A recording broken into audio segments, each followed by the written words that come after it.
Welcome to Hilary Topper On Air, the podcast you can't afford to miss. Do you know that female leaders who act in ways associated with male leaders, assertive, authoritative, directive, are seen more negatively than males? Unfortunately, this is the case in today's society, but the Women's March, the Me Too movement, and so much more has empowered women to stand up for what we believe, take action, and make much needed and positive change in today's world. I'm Hilary Topper, and this is Hilary Topper On Air. Today, I'm speaking with Rhonda Moret, founder of Elevate for Her. Welcome to the show, Rhonda. So, Rhonda, you have a quite impressive background. Can you tell us a little bit about yourself and how Elevate for Her came to fruition? Yeah, I'd love to, and thank you for that compliment, Hilary. Well, I started in the advertising / marketing world several years ago. And my first job out of college was at a large LA ad agency called Foot Cone and Building. And like many people, right out of college, I wasn't really sure what I wanted to go into as a professional. I wasn't sure where my skill sets were. And I just happened to get this job at this ad agency and fell in love with marketing and advertising. So for many years, I worked at the ad agency, learned just about everything there was to learn underneath that umbrella. And then from there, I, again, just another happenstance, fell into the golf industry. So I've done marketing for brands like Nike Golf and the PGA Tour, PGA of America, and several other golf brands that most of your listeners would be really familiar with. And there, within the golf industry, it was interesting because as a female, quite often I was the only one in the room who was a woman. So I added a fresh dynamic. I added a different perspective. And that was really helpful to many of our marketing and financial objectives, just having that varying perspective in the room. So had lots of fun, went to all the golf tournaments and actually did a project with Tiger Woods. And so just really, really enjoyed that space because at the time, golf was at its pinnacle and it was just a great industry to be in. But some of those, just like everyone else, along the way, you pick up these lessons. And some of the lessons that I learned is that my ability to speak my mind and share what I thought was critical. And I think that was a huge benefit for me. And that helped lead me to where I am today. So we launched Elevate for Her just about a year ago. And the whole premise behind our brand is empowering women to find and use their voices. So often there's tons of research out there that says women just don't ask for what they want, what they demand. And women don't necessarily always feel empowered to go after the big dreams that they have. There's a stat out by Harvard Business Review that says that men will apply for a job when they only meet 60% of the noted qualifications, whereas with women, we wait until we have 100%. So that obviously is a signal that as a collective group, quite often we don't have that confidence. And our brand is designed to help women find that confidence. So we have a series of training programs and development programs that are really geared specifically for women. And a big part of it is we start shifting that mindset to maybe I could do this to yes, you can do this. And here's the tools and here's how you're going to get there. So that was really kind of the impetus behind the brand itself. I love that. That's awesome. So tell me a little bit about Elevate for Her. Sure, I'd love to. Elevate for her is a professional development organization. So we have programs, everything from strategic negotiation to unconscious bias to personal branding. We even have improv for business. So it touches on several of the what's considered business soft skills. I was just reading an article, I think yesterday on LinkedIn about the number 2 in-demand soft skill, business soft skill, is the ability to persuade, which makes a lot of sense, right? So if you're in a meeting, if you're having a conversation with someone, you want to persuade them to see things your way and to persuade them so that you're both on the same page. And that really is one of the fundamental soft skills that we see and we teach on an ongoing basis. It's one of our more popular programs. So what's the age demographic of someone who comes to see you? And then once they come to see you, what exactly are the steps that you take to help them? Yeah, in terms of the demographic, we have women who've been in business for years and years and who operate at a really high level. And then we also work with women who are, fresh out of college and looking to get some guidance and support on how to go after their professional goals and objectives. So we run across, again, a lot of the same sentiments, whether it's that seniored business professional or that person that's just starting out, is we're seeing that there's that lack of confidence that is really holding women back. So with all of our programs, whether you sign up for a negotiation program or a personal branding program, they're all rooted in developing your self-confidence and developing those skills that help catapult you to the next level in terms of just feeling like, yes, I can do this. Yes, I am going to reach these goals. So we actually developed what we call a 10-day empowerment plan.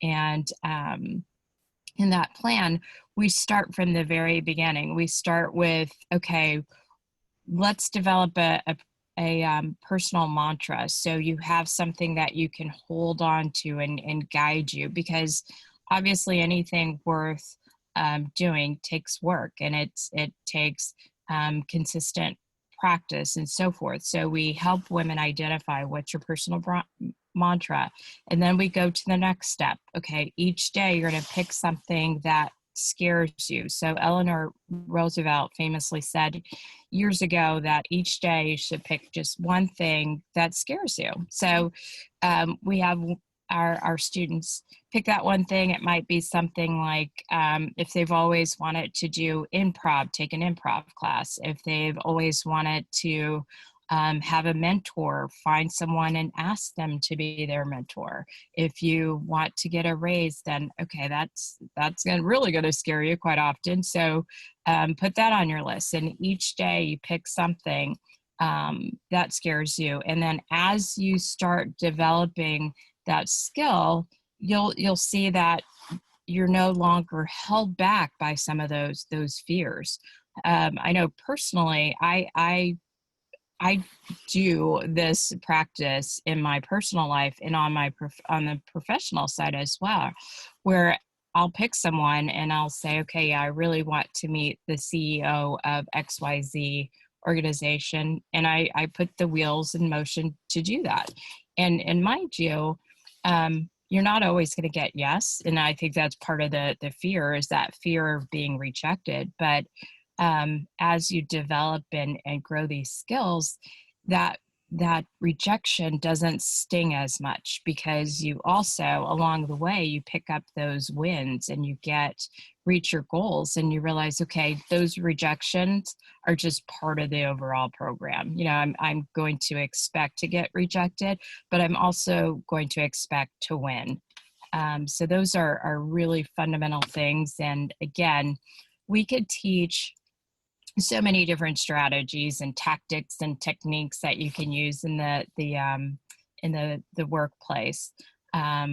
But unless you're able to step up to the plate and say, okay, I am going to do this, it doesn't matter because you don't have the resolve to ask for what you're looking for. So Awesome. Well, that sounds awesome. Before we move on, I want to say that I'm so appreciative of our sponsors and must thank them. Please support our sponsors and tell them that you heard about us on Hilary Topper On Air. Special thanks to the Russo Law Group, MedPro, Once Again Nut Butter, and Fortunoff Fine Jewelry. And now back to you, Rhonda. Why do you think that self-confidence is such a major issue among women? Is it because of the way we were brought up? I think that's a big part of it. There was a study that I just learned of just recently where it said that in the classroom, girls are hesitant to raise their hand and answer a question for fear of being wrong. Whereas boys will raise their hand. And even if, again, it kind of goes back to that resume thing, even if they're not quite sure that the answer is right, they raise their hand. But that same study showed that more often the girls had the correct answer. So we just, from a very young age, we don't have that self-confidence. And I don't know if it's a generational thing or how we're socialized, but it definitely has a long lasting impact on us. So it's tools like our empowerment plan that really help women start making that shift. It's got to be a shift, that mindset shift that says, okay, I don't think I could do this, I'm scared to do this, to over to the other side where, yes, I can do this. So I mean, I totally agree that it is something that happens or starts at a really young age, but at a certain point, as business professionals, we have to say, okay, yeah, this is an issue, and here's how I'm going to resolve that issue. So as women, we have to take ownership for some of our weaknesses. I mean, there's tons of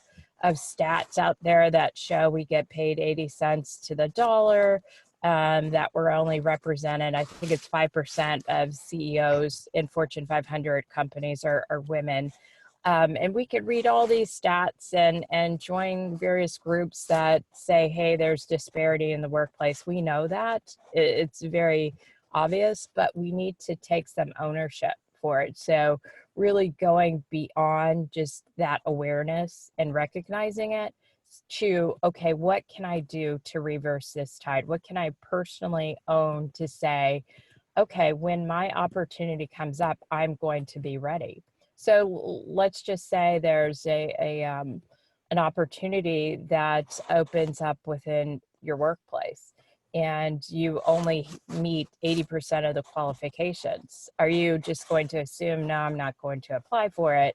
Because probably Joe in the cube down the hall from you is going to apply for it. He might only have 70% of the qualifications. So it's up to us as women to be a lot more assertive and aggressive. And I know years ago, those are bad words for women. I love them. I love when somebody says, oh, she's pretty aggressive, because you have to be. I mean, you just have to be. I mean, if we're going to be competitive and if we want to really start seeing a 50-50 in terms of parity, we have to be. There's no two ways around it.